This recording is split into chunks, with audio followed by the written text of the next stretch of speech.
안녕하세요. 저는 현신혜라고 합니다.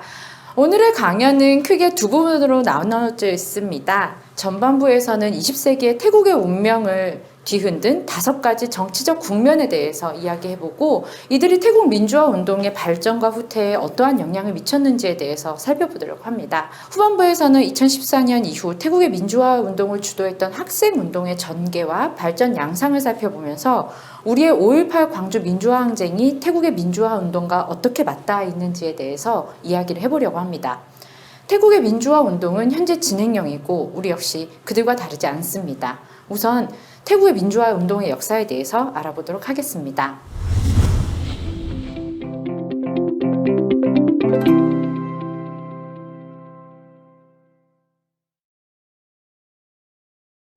(150여) 년간 상대적으로 안정적인 정권을 유지해온 짜끄리 왕조는 1932년 6월 24일 군인이었던 피븐송크랑과 법학자였던 프리디 파노명이 이끈 카나 라사돈이라고 불린 인민당이 주도한 혁명으로 인해 절대 권력을 내려놓게 됩니다.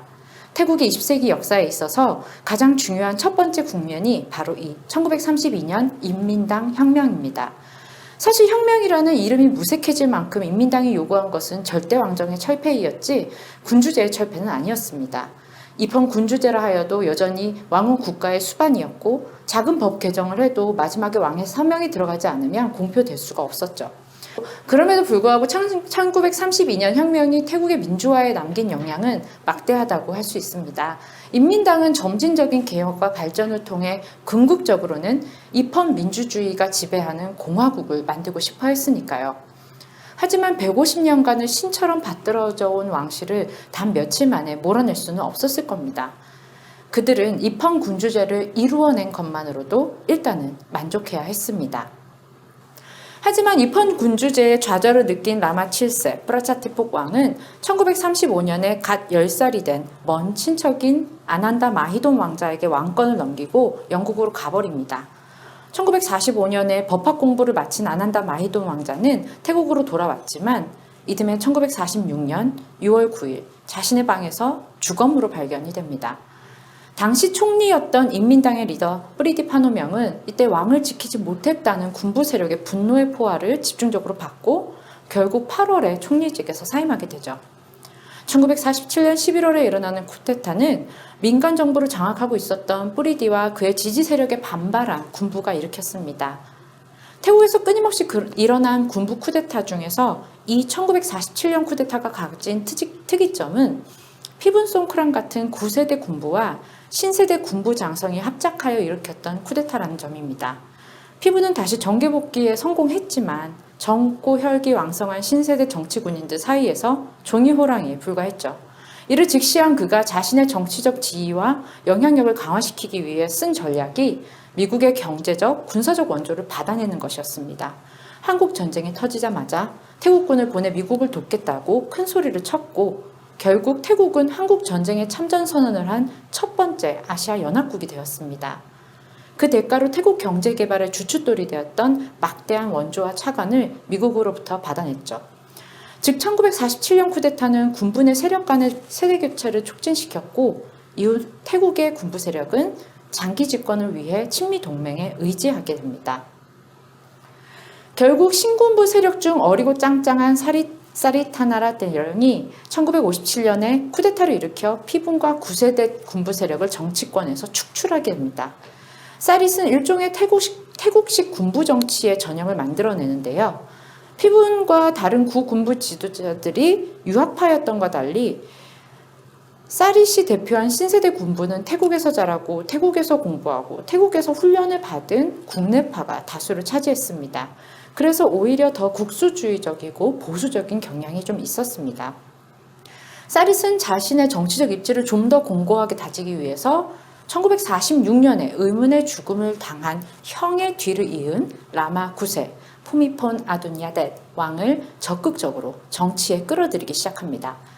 유럽과 미국에서 공부를 끝내고 1950년에 완전히 태국으로 귀국한 푸미폰은 사릿이 정권을 잡았을 때만 해도 갓 30이 넘은 아직은 어리고 경험도 부족하고 인기도 형만큼 없고 조용하고 말이 없는 그래서 정치력이라고 말할 만한 영향력도 없었던 왕이었습니다. 특히 피분이 의도적으로 왕실의 존재를 대중에게서 잊혀지게 하려고 노력했기 때문에 한참 기가 많이 죽어 있었죠. 그런 푸미폰에게 있어서 사릿이 지배했던 1957년부터 1963년까지의 7년간의 기간은 일종의 부활 기간이었습니다. 그렇게 사릿은 대부식 군부 독재 정치와 왕실 신성 불가침 원칙이 결합한 태국의 정치 방정식을 만들어냈습니다. 1957년 쿠데타가 태국 역사에 있어서 중요한 변환점인 이유는 비록 독재자였어도 민주공화국을 지향했던 피분, 그리고 인민당이 시작한 혁명을 꺾고 왕정주의가 다시 부활하게 된 계기였기 때문입니다. 사릿 장군의 후임 타놈키티카촌 장군이 집권하기 시작한 1963년에 이미 미국은 베트남 전쟁에 깊숙이 관여하고 있었고 태국은 미국의 반공주의 전파의 전초기지가 되어 있었습니다. 이에 따라 대거 유입된 미국의 원조 개발 프로젝트들과 차관으로 태국의 경제가 성장하게 되죠. 급성장한 태국의 경제는 중산층을 확대시켰고 이들은 더 큰 정치적 권리와 자유를 누리고 싶어 했었습니다. 태국의 60년대, 70년대의 사회상은 한국과 비슷하다고 생각하셔도 됩니다. 군복 입은 정치가들이 미국의 제국주의의 꼭두각시 역할을 하고 있다고 반미 민주화를 외쳤던 이들 대부분도 학생들이었습니다. 물론 군부는 학생운동을 폭력적으로 탄압했습니다. 우리도 그러했죠. 특히 1968년에 조직된 전국학생연합은 군부의 주타겟이 됐습니다. 1972년 11월에 조직했던 일본 상품 보이콧 운동이 성공적으로 마무리되었고 전국학생연합은 그 기세를 몰아서 정부에게 새로운 요구들을 내놓기 시작했습니다. 이들이 내놓았던 요구는 민주주의 복구와 개헌이었습니다. 그 이듬해 10월 6일 방콕 시내에서 전단지를 돌리던 대학생 11명이 구속을 당했고 이들의 석방을 요구하며 조직된 학생들의 반정부 시위는 점점 커지기 시작합니다. 10월 11일 시위대는 학생들의 시위에 동조한 일반 시민들도 참가하면서 이미 5만 명이 넘어가기 시작했고 이들이 모였었던 방콕 시내에 있는 타마삿 대학은 이미 포화 상태가 되었습니다. 10월 13일 50만 명이 이르는 시위대는 타마삿을 넘어 왕이 걷는 길이라는 라차땀넌 대로를 장악하기에 이릅니다. 구속된 학생 시민운동가들의 조건 없는 석방과 더불어 헌법 개정을 정부는 약속을 했지만 이에 따라 학생들을 모두 해산하는 데 결정하기까지는 시간이 많이 걸렸습니다. 일단은 그 수많은 사람들이 한꺼번에 해산이 될 리도 없었고 다수의 학생들이 해산을 거부를 했습니다. 결국 타마삿 대학의 총학생회장이 해산을 거부하는 20만 명의 학생들을 데리고 왕의 조언을 구하기 위해 왕궁 앞으로 행진합니다. 그 다음날 14일 아침에 해산하고 있었던 시위대를 방해하던 경찰과 몸싸움이 벌어지기 시작했고 이를 핑계로 군부는 탱크, 헬리콥터 그리고 보병을 투입하기 시작합니다. 이날 하루에만 77명이 사망했고요. 857명이 부상을 당합니다. 이를 보다 못한 푸미퐁 왕은 마치 학생들의 요구를 들어주는 것처럼 그날 저녁 라디오를 통해 타놈 정부는 사퇴할 것이라고 선포했습니다. 그리고 푸미퐁 왕은 전례 없던 일을 하기 시작합니다. 첫째로 법률가였던 산야 다마삭디를 새로운 총리로 임명하고 의회를 재구성하기 위해서 로드맵을 직접 제시합니다. 즉 왕이 정치에 직접 개입하기 시작한 겁니다. 푸미퐁 국왕은 법보다 강한 왕권을 1973년 10월 14일에 행사함으로써 30여 년간 군부 독재를 종식시킨 영웅이 되어버립니다. 이 1973년 10월 14일에 선포된 시민민주주의의 승리의 가장 아픈 기억으로 남은 장면이 바로 이 왕이 군부정부의 종식을 선언하는 그 순간입니다.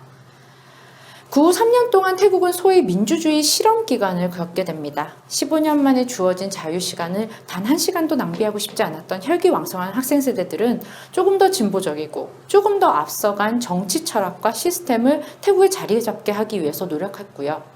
이렇게 진보 정치의 철학과 방법이 활발하게 논의되고 공산당도 힘을 키우는 동안 군부 세력과 왕실 세력도 화려한 컴백을 위해서 준비하게 됩니다.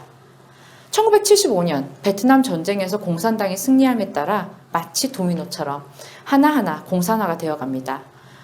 푸미폰 왕과 그의 지지자들에게 있어서 가장 큰 악몽은 1975년 옆집 라오스, 그리고 남베트남, 월남이라고도 했었죠. 그리고 캄보디아에서 공산당의 정권을 잡게 됨에 따라 왕족들이 줄줄이 추방되는 것이었습니다.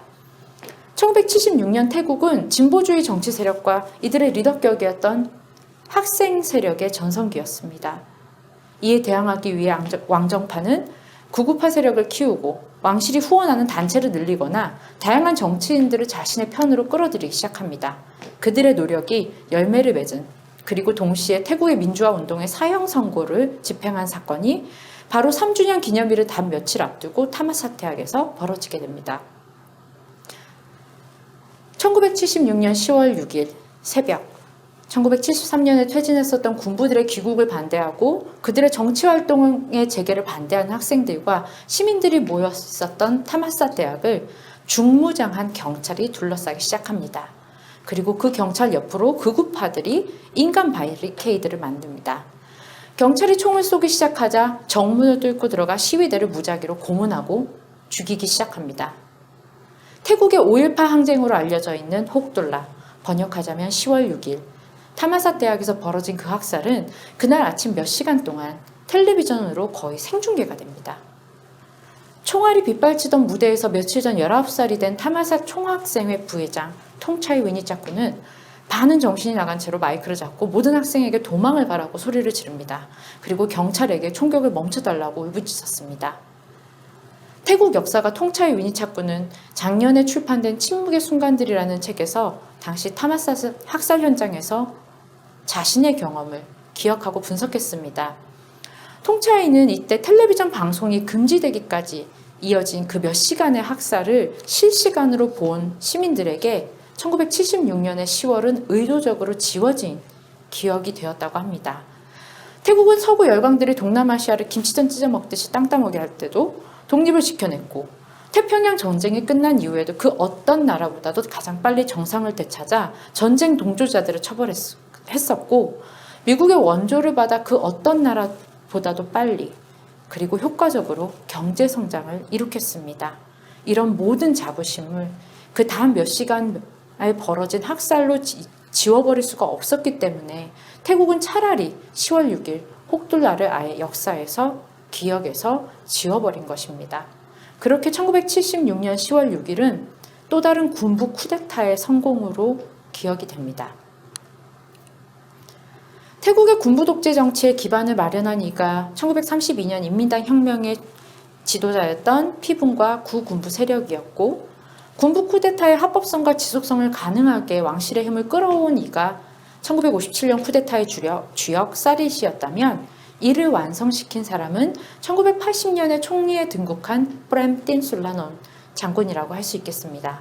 총리에 등극하자마자 공산당과의 전쟁에서 승리를 선언한 프렘에게 가장 큰 과제는 이제 푸미폰 왕의 장기 집권이었습니다. 프렘이 태국의 군부 독재가 굳건하게 살아남을 수 있도록 하기 위해 한 일은 네트워크 왕정을 만들어낸 일입니다. 말 그대로 왕실이 일종의 권력의 브로커가 된 거죠. 극우 왕정주의자 프렘 장군은 또한 태국식 전통들을 재창조해냈습니다. 어버이날은 왕과 왕비의 생일날로 대체됐고요. 왕의 생일날에는 국가 단위의 축제와 행사들이 벌어집니다. 물론 국가 공휴일이죠. 왕족 앞에서 일반 시민이 온몸을 바닥으로 밀착해서 절을 하는 라마 5세 때 급한 의례도 부활시켰습니다. 왕정 지지파라면 군복을 입지 않아도 정권을 장악할 수 있는 기반을 프렘이 다지기 시작한 겁니다. 이는 프렘이 추밀원장을 지냈었던 1998년부터 2019년까지 공고히 자리를 잡게 됩니다. 군부 독재는 오히려 입헌 군주주의 하에서 더 효과적으로 그리고 더 유연하게 유지될 수 있다는 태국 정치가 만들어낸 게임의 룰이 아직까지도 이어지고 있습니다. 물론 1970년대 이후로도 태국에서의 민주화 운동은 지치지 않고 이어집니다. 1992년 5월에는 우리의 1987년 6월 항쟁과 비슷하게 중산층이 주도한 민주화를 요구하는 대규모 시위가 일어났고요. 1998년에는 서민들의 전폭적인 지지를 받은 탁신 치나왓이라는 통신회사 비즈니스 리더가 이끄는 타이락타이라는 정당이 만들어지기도 합니다. 도시 빈민계층부터 시골 촌부들까지 다양한 계층의 서민들의 지지를 기반으로 하여 탁신 치나왓은 2001년에 총리가 되었고요. 태국 정치에 새로운 바람을 일으켰지만 결국 2006년 군부 쿠데타로 추방을 당하게 됩니다.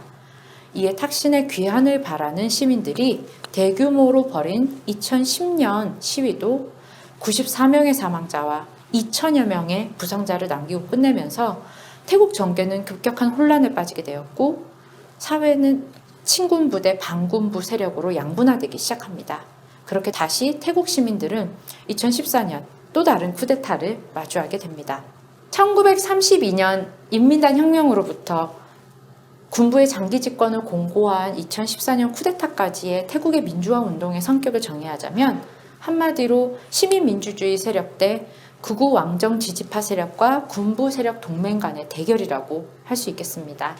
앞서 말했듯 1932년 인민단 혁명으로 절대 왕정은 무너졌지만 그 이후 태국의 민주주의 세력은 절대 왕정보다 훨씬 더 막강한 영향력과 파워를 가진 입헌 군주제의 비호를 받는 군부 독재에 끊임없이 저항해야 했습니다.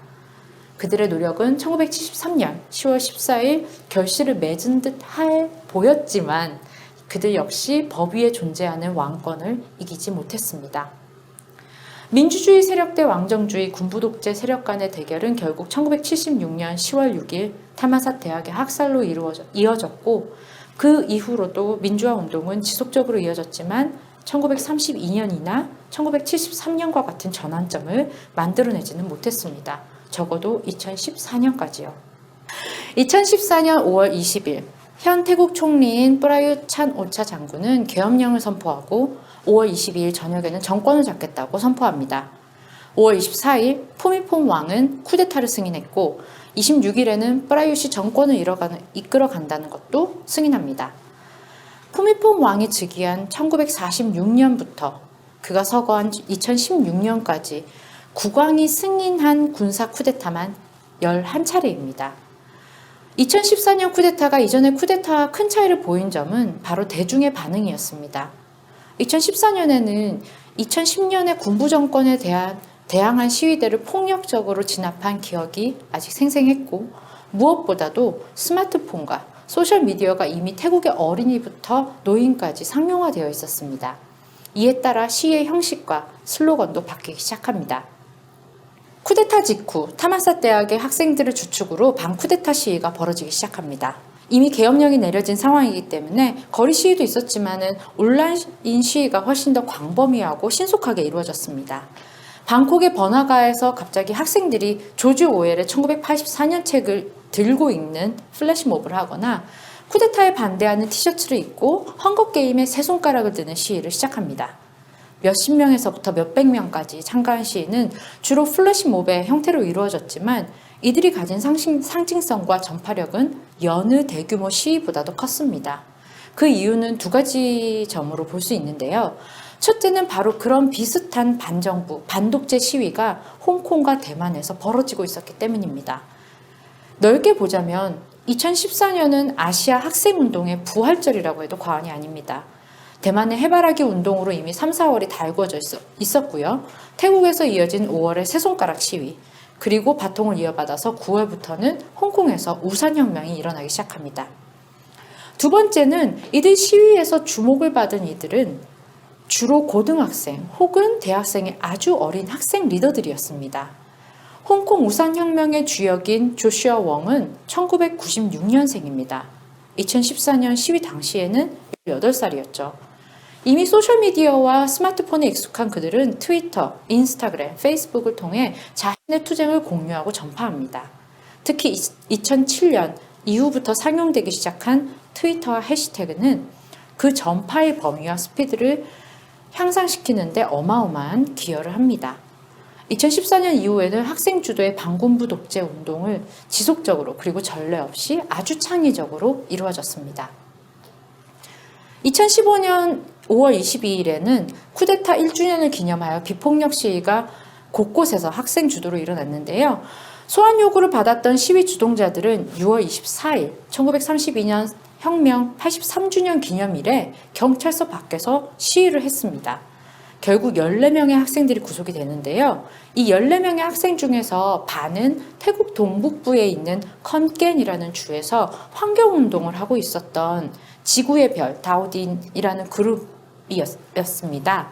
그들의 리더 중 한 사람이 2017년 광주인권상을 수상한 지금은 29살의 청년 짜투팟 분파타락사입니다. 파이라는 별명으로 불리는 이 친구는 2016년에 12월에 국왕무독죄로 고소를 당해 2년 반 동안 감옥에서 살다가 2019년에 풀려났습니다.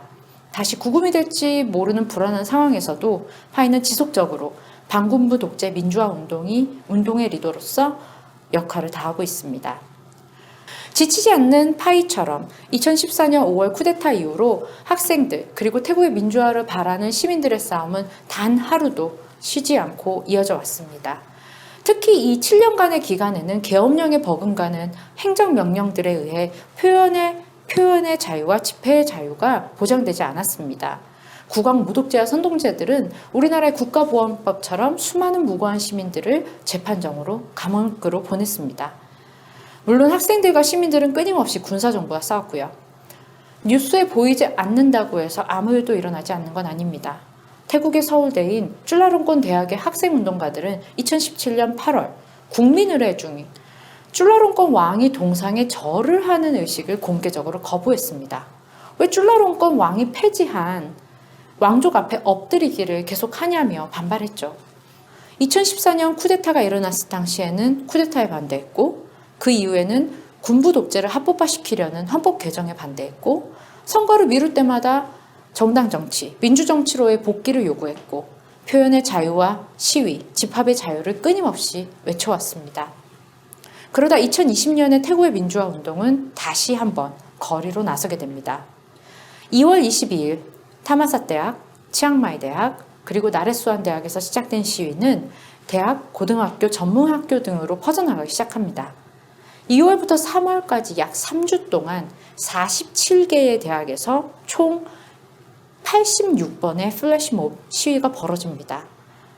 이렇게 세력을 확장하고 있었던 학생 주도의 반정부 운동은 8월 3일 해리포터를 테마로 한 시위에서 아논 남파라는 인권 변호사가 왕권의 확대를 막고 국왕무독죄의 개정을 요구하면서 전환점을 맞이하게 됩니다. 곧이어 8월 10일 타마삿 대학에서 열린 시위에서 21살의 대학생 판누스야 시티찌라 와타나꾼이라는 학생이 만인이 평등하다는 민주주의의 기본적 원칙을 상기시키면서 왕의 정치 개입을 차단하고 왕정 개혁을 요구하는 10가지 요구를 발표합니다. 1932년 혁명 이후 학생의 운동이 전성기였던 1970년대에도 그 누구도 왕정 개혁을 공개적으로 요구한 적은 없습니다. 8월 10일 이후 학생 주도의 반군부 독재 민주화 운동은 급격하게 세를 확장하게 됩니다. 개혁이 아닌 혁명을 원한다는 해시태그가 말 그대로 코로나 바이러스처럼 퍼지기 시작했고 시위대의 규모는 점점 커지기 시작합니다. 8월 16일 시위에는 3만여 명의 시위대가 방콕의 중심지에 모여 총리 퇴진, 헌법 개정, 그리고 왕정 개혁을 동시에 외치기도 했습니다. 잠잠히 있는 것처럼 보였던 태국의 군부가 10월에 들어 움직이기 시작했습니다. 물론 9월부터 전국 각지에 필요한 경찰 병력을 이미 방콕으로 집결시키고 있었고 이들이 대대적으로 투입되어 무력 진압에 들어간 날이 10월 13일입니다. 특히 16일에는 한국에서 수입한 물폭탄 트럭이 동원이 되었고 파란색의 체류약이 섞인 물폭탄을 맞고 쓰러지는 학생들을 포착한 수천 장의 사진이 소셜미디어와 레거시 미디어를 도배하게 됩니다. 다수의 학생 리더들이 구속이 되어 시위가 좀 사그라드나 했더니 곧 타마삿 대학은 쭈라롱권 대학의 학생운동 그룹과 결합하여서 11월 14일 모페스트라는 또 다른 대규모의 시위를 조직합니다. 2020년 10월 16일 이후 태국의 시위 소식은 뉴스에서 많이 사라졌지만 실제로 시위는 오늘까지도 계속되고 있습니다. 그리고 군부의 복수도 계속 이루어지고 있습니다. 제가 이 강의를 하겠다고 선뜻 나선 이유는 냉전시대 아시아의 친미 동맹 국가들이 비슷한 민주화 운동을 밟았고 그들이 보편적으로 외쳐왔고 부딪혀왔고 그래서 성취해낸 성과에 대한 이야기를 함으로써 국제연대와 지지의 중요성을 이야기하고 싶었기 때문입니다. 20세기부터 21세기로 이어진 약 100여 년간의 태국의 민주화 운동 역사를 살펴보면서 태국에서 역사적으로 중요한 전환점을 만들어낸 이들은 쿠데타를 통해 정권을 잡은 군부가 아니라 우리처럼 평범한 시민들임을 알 수 있었습니다. 물론 그들이 혁명이 성공하든 실패했든 혹은 절반의 성공이었든 이들이 민주화를 염원하며 했던 행동 하나하나가 장기적으로는 거대한 변화를 이끌어냈다는 것을 알 수 있었습니다. 물론 아직까지도 태국에서는 군부 독재가 건재하기에 태국의 민주화는 실패한 것이 아니냐고 의문을 가지실 분들이 많겠습니다. 그런 분들에게 제가 되묻고 싶은 건 과연 완성된 민주주의가 존재하느냐는 거죠. 2021년 1월 6일 현 조 바이든 대통령의 선출을 부정하며 국회의사당을 초토화시킨 미국의 우파들을 보아도 촛불혁명으로 80%의 지지율을 자랑하며 시작한 우리나라의 현 정권이 아직까지도 보수 세력과 언론의 공격에 출렁출렁 거리는 것만도 보아도 완성된 민주주의의 사례를 찾기는 아직까지는 좀 힘들어 보입니다. 제가 태국의 민주화 운동의 역사를 통해 그리고 한국의 민주화 운동의 역사에 반추해 얻은 결론은 민주주의는 민주화의 과정 안에서 정의되고 민주화의 과정 밖에서 평가되어 왔다는 것입니다. 그래도 올해 들어 제가 한국인으로서 가장 뿌듯했던 순간은 올해 초 안온 난파가 광주인권상 수상자로 결정되자마자 태국의 소셜미디어를 광주 5.18 기념재단 포스트가 장악했던 순간입니다. 태국인들은 그리고 태국의 젊은이들은 파이에 이어 안온이 광주인권상을 받게 되었다는 발표를 보고 그들의 투쟁이 외로운 싸움이 아니라는 것을 다시 한번 확인했습니다. 포스트 코로나가 그 이전과 같아질 수 없듯이 이미 선을 넘어버린 태국의 민주화 운동가들, 특히 밀레니얼과 Z세대들에 의한 왕정개혁 요구는 앞으로 더 거세어질 거고 저항의 방법도 더 다양화할 것입니다. 저는 그래서 지금의 태국의 민주화 운동이 20세기와는 다른 결과를 이끌어낼 수도 있다는 기대가 더 큽니다. 그리고 그것을 가능하게 할 수 있는 건 태국 학생들의 용감하고 당당한 행보를 국경을 넘어 응원하는 국제연대에 달려있다고 생각합니다. 21세기 민주주의의 완성은 태국만이 혹은 한국만의 숙제가 아니라 전 세계가 함께 풀어야 할 숙제입니다. 강연 들어주셔서 감사합니다.